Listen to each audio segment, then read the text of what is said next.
Hi dear friends, ഇന്ന് ഞാൻ വന്നിട്ടുള്ളത് നമുക്ക് വെറൈറ്റി ആയിട്ട് തയ്യാറാക്കാൻ പറ്റിയിട്ടുള്ള നല്ല ടേസ്റ്റി ആയിട്ടുള്ള ഒരു കടലവടയുമായിട്ടാണ് കേട്ടോ.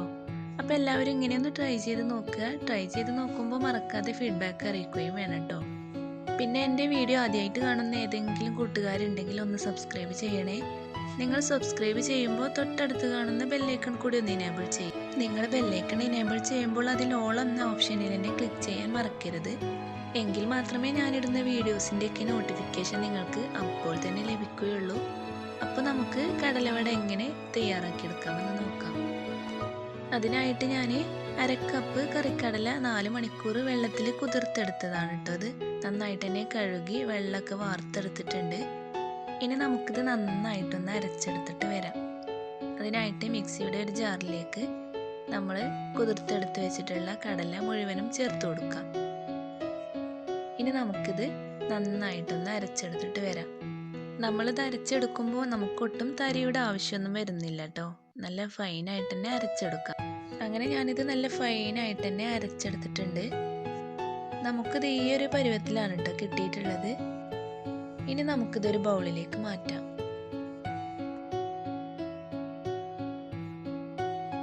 അങ്ങനെ ഞാനിത് അരച്ചെടുത്തത് മുഴുവനും ഒരു ബൗളിലേക്ക് മാറ്റിയിട്ടുണ്ട്. ഇനി നമുക്ക് വേണ്ടത് മീഡിയം സൈസിലുള്ള ഒരു സവാള ചെറുതായിട്ട് കട്ട് ചെയ്ത് ഞാനൊരു മിക്സിയുടെ ജാറിലേക്ക് ഇട്ട് കൊടുക്കുന്നുണ്ട്. ഇനി ഇതിലേക്ക് വേണ്ടത് 2 പച്ചമുളക്, ചെറിയൊരു കഷ്ണം ഇഞ്ചി, 4 അല്ലി വെളുത്തുള്ളി എന്നിവ ചെറുതായിട്ട് കട്ട് ചെയ്തത് ഇതിലേക്ക് ചേർത്ത് കൊടുക്കാം.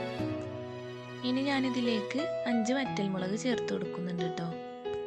വറ്റൽമുളക് ഓരോരുത്തരുടെയും എരിവിനനുസരിച്ച് കൂട്ടുകയും കുറക്കുകയും ഒക്കെ ചെയ്യാം. ഇത് ചെറിയ വറ്റൽമുളക് ആയതുകൊണ്ടാണ് കേട്ടോ ഞാൻ 5 എണ്ണം എടുക്കുന്നത്. ഇനി നമുക്കിതിലേക്ക് 1/4 ടീസ്പൂൺ ഗരം മസാല ചേർത്ത് കൊടുക്കാം. ഗരം മസാലക്ക് പകരമായിട്ട് നിങ്ങൾക്ക് വേണമെങ്കിൽ ചിക്കൻ മസാല, മീറ്റ് മസാല ഒക്കെ ഉണ്ടെങ്കിൽ അത് ചേർത്ത് കൊടുത്താലും മതിയാകും. ഇനി നമുക്കിത് എല്ലാം കൂടി ഒന്ന് ചതച്ചെടുത്തിട്ട് വരാം. അങ്ങനെ ഞാനിത് ചതച്ചെടുത്തിട്ടുണ്ട് കേട്ടോ. ഇനി നമുക്കിത് നമ്മൾ നേരത്തെ അരച്ചെടുത്ത് വെച്ചിട്ടുള്ള കടലയുടെ മിക്സിലേക്ക് ചേർത്ത് കൊടുക്കാം. അങ്ങനെ ചതച്ചെടുത്തത് മുഴുവനായിട്ട് ഞാൻ കടലയുടെ മിക്സിലേക്ക് ചേർത്ത് കൊടുത്തിട്ടുണ്ട്. ഇനി നമുക്കിതൊരു ഭാഗത്തേക്ക് മാറ്റി വെച്ച് ഇതിലേക്ക് വേണ്ട ബ്രെഡ് ഒന്ന് പൊടിച്ചെടുക്കാം. അതിനായിട്ട് ഞാനൊരു മിക്സിയുടെ ജാർ എടുത്തിട്ടുണ്ട്. ഞാനിതിലേക്ക് 6 സ്ലൈസ് ബ്രെഡാണ് കേട്ടോ എടുത്തിട്ടുള്ളത്. നിങ്ങളെടുക്കുന്ന കടലയുടെ അളവിനനുസരിച്ച് ബ്രെഡിൻ്റെ അളവ് കൂട്ടുകയും കുറക്കുകയും ഒക്കെ ചെയ്യാം കേട്ടോ. ഇനി ഞാനിത് കൈവച്ചിട്ട് തന്നെ കട്ട് ചെയ്തെടുത്ത് മിക്സിയുടെ ജാറിലേക്ക് ഇട്ട് കൊടുത്ത് നന്നായിട്ടൊന്ന് പൊടിച്ചെടുക്കുന്നുണ്ട്. അങ്ങനെ നമ്മുടെ ബ്രെഡ് നന്നായിട്ട് തന്നെ പൊടിഞ്ഞ് കിട്ടിയിട്ടുണ്ട്. ഇനി നമുക്ക് ഈ ബ്രെഡ് പൊടിച്ച് വെച്ചത് നമ്മൾ മുന്നേ തയ്യാറാക്കി വെച്ചിട്ടുള്ള കടല അരച്ച് വെച്ചതിലേക്ക് ചേർത്ത് കൊടുക്കാം. ബ്രെഡ് പൊടിച്ച് വെച്ചത് മുഴുവനായിട്ടും ചേർത്ത് കൊടുത്തതിന് ശേഷം നമുക്കിതൊന്ന് മിക്സ് ചെയ്തെടുക്കാം. ശേഷം നമുക്കിതിലേക്ക് ആവശ്യത്തിനുള്ള ഉപ്പും കുറച്ച് കറിവേപ്പില ചെറുതായിട്ട് കട്ട് ചെയ്തതും ചേർത്ത് കൊടുക്കാം. നമുക്കിത് മിക്സാക്കി എടുക്കുമ്പോൾ നമ്മുടെ കൈ വെച്ചിട്ട് മിക്സ് ചെയ്തെടുത്താലും മതിയാകും കേട്ടോ. അങ്ങനെ ഞാനിത് നന്നായിട്ട് തന്നെ മിക്സാക്കി എടുത്തിട്ടുണ്ട്. ഇനി നമുക്കിതിൽ നിന്ന് വടയുടെ ഷേപ്പ് ഉണ്ടാക്കിയെടുക്കണം. അതിനായിട്ട് നമ്മുടെ കയ്യിൽ കുറച്ച് വെളിച്ചെണ്ണ തടവി കൊടുത്ത് ഇതിൽ നിന്ന് ചെറിയ ചെറിയ ബോൾസുകളാക്കി എടുക്കണം. ശേഷം കയ്യിൽ വെച്ചിട്ടൊന്ന് പ്രസ് ചെയ്ത് കൊടുത്ത് നടുവിലായിട്ടൊരു ഹോൾ ഇട്ട് കൊടുക്കാം. അങ്ങനെ ഞാനിത് മുഴുവനായിട്ടും വടയുടെ ഷേപ്പിലാക്കി എടുത്തിട്ടുണ്ട്. ഇനി നമുക്കിതൊന്ന് ഫ്രൈ ചെയ്തെടുക്കണം. അതിനായിട്ട് എണ്ണ ചൂടാവാൻ വേണ്ടി വെച്ചിട്ടുണ്ട്. നന്നായിട്ട് ചൂടായതിനു ശേഷം നമുക്കിത് ഓരോന്നിട്ട് ഫ്രൈ ചെയ്തെടുക്കാം. നമ്മളിത് എണ്ണയിലേക്ക് ഇട്ട് കൊടുക്കുന്ന സമയത്ത് ഹൈ ഫ്ലെയിമിൽ ഇട്ടിട്ട് വേണം കേട്ടോ ഇത് ഇട്ട് കൊടുക്കാൻ. ശേഷം നമുക്ക് ലോ ഫ്ലെയിമിലിട്ടിട്ട് വേവിച്ചെടുക്കാം.